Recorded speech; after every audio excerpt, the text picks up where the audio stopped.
Good morning, everyone. This is your boy Wolfrock. I'm sure you guys can probably not hear me very well, but we're going to give this a try.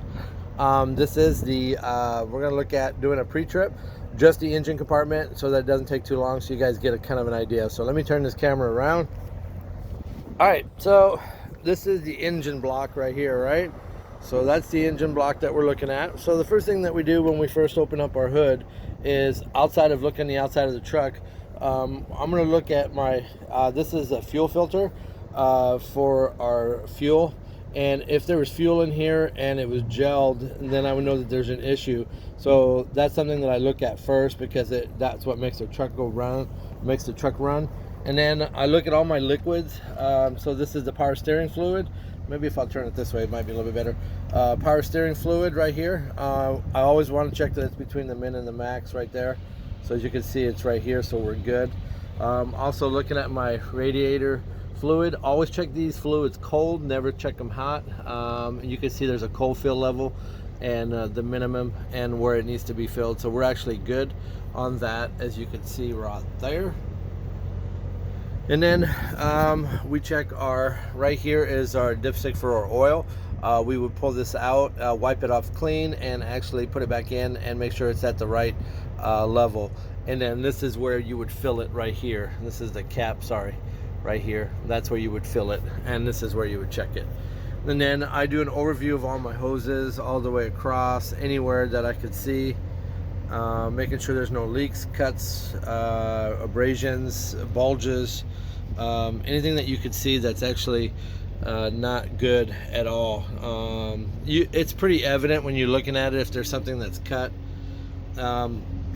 And then I go down here to way at the bottom down here where my suspension is. This right here, that right there, that's my suspension.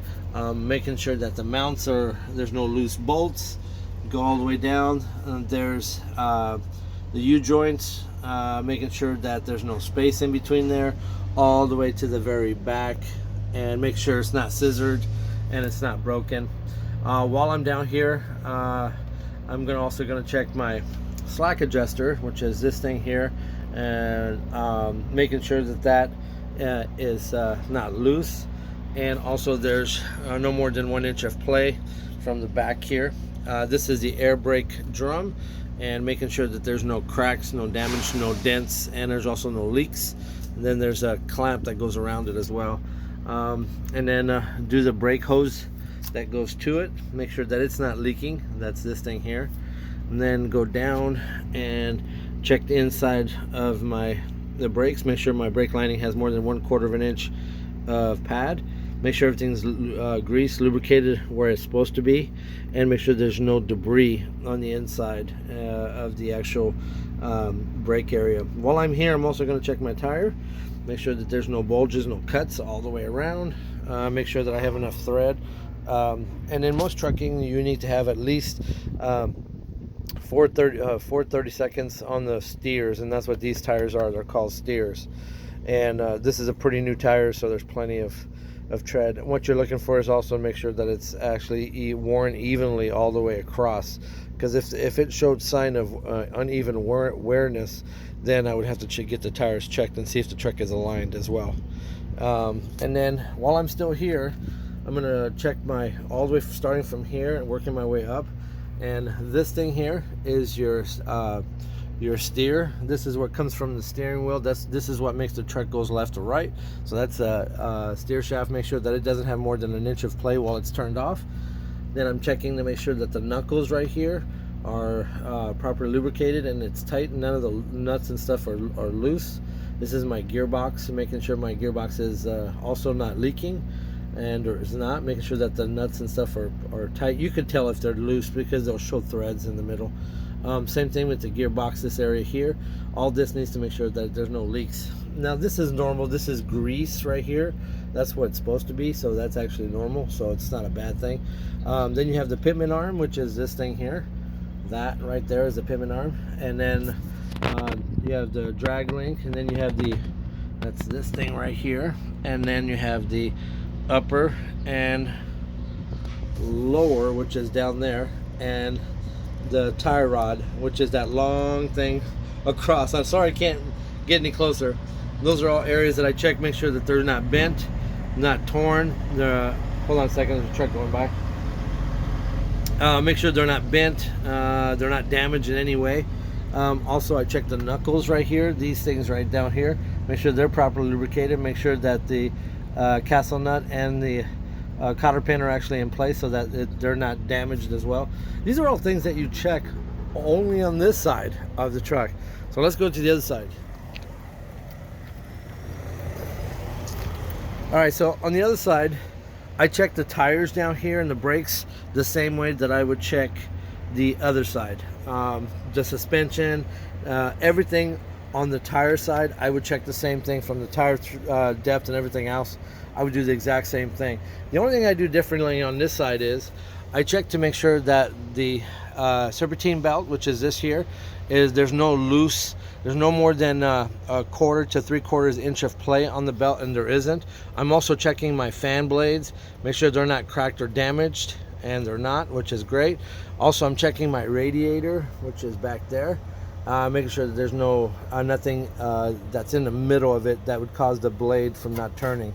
Because if this gets jammed or gets loose or something happens, then when I go up hills, this is what cools my my engine, and so that it doesn't overheat. So if this is not working, then I'm SOL.